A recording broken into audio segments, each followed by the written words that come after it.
All right, let's untangle one of the most explosive and, frankly, controversial stories of the 20th century. This is a story that draws a direct line between a secret CIA war fought in Central America and the devastating crack epidemic that absolutely tore through America's cities. You know, in the 1980s, entire American communities, especially black neighborhoods, were just shattered. A new drug showed up on the scene, and it brought this tidal wave of addiction, violence, and despair that was unlike anything seen before. The stakes here couldn't be higher, because for a whole generation, this wasn't some distant headline. It was their reality, every single day. The thing is, the suddenness of it all, the sheer scale of the crack epidemic, it just didn't feel random to a lot of people. So the question we're really digging into here is a big one. How did this actually happen? Was this just some tragic social phenomenon? Or was it fueled by something, well, something far more deliberate? Okay, so to really get what went down, you have to start with the drug at the very center of it all.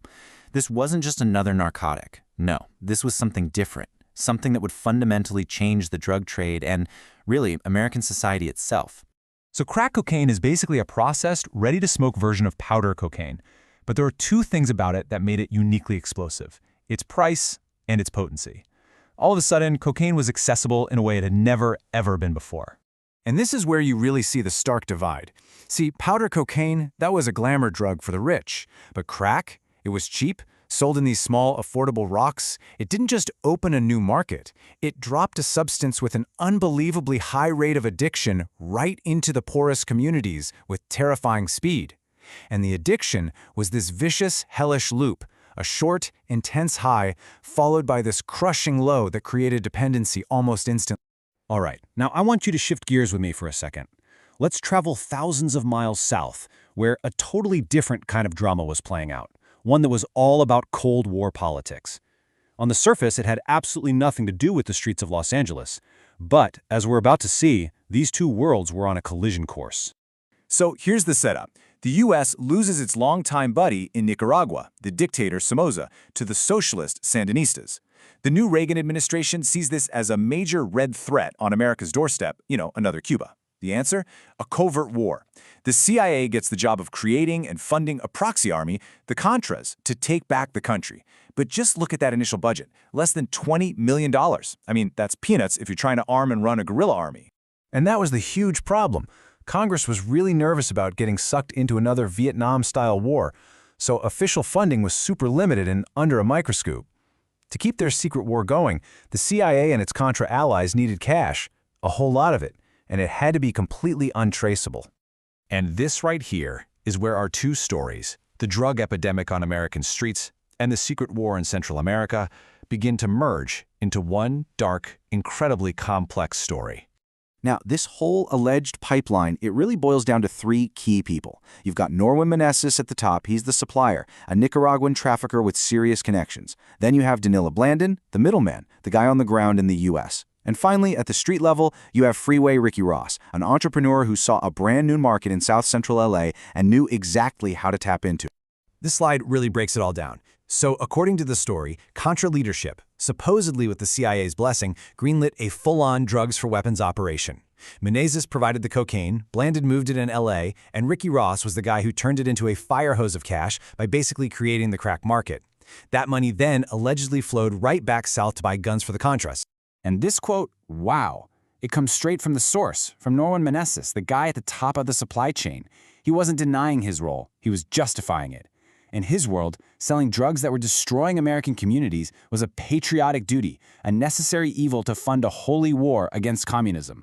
So you hear about all this high-level geopolitical strategy, but what did it actually look like down on the ground? To see that, you've got to look at the incredible and devastating rise of Freeway Ricky Ross.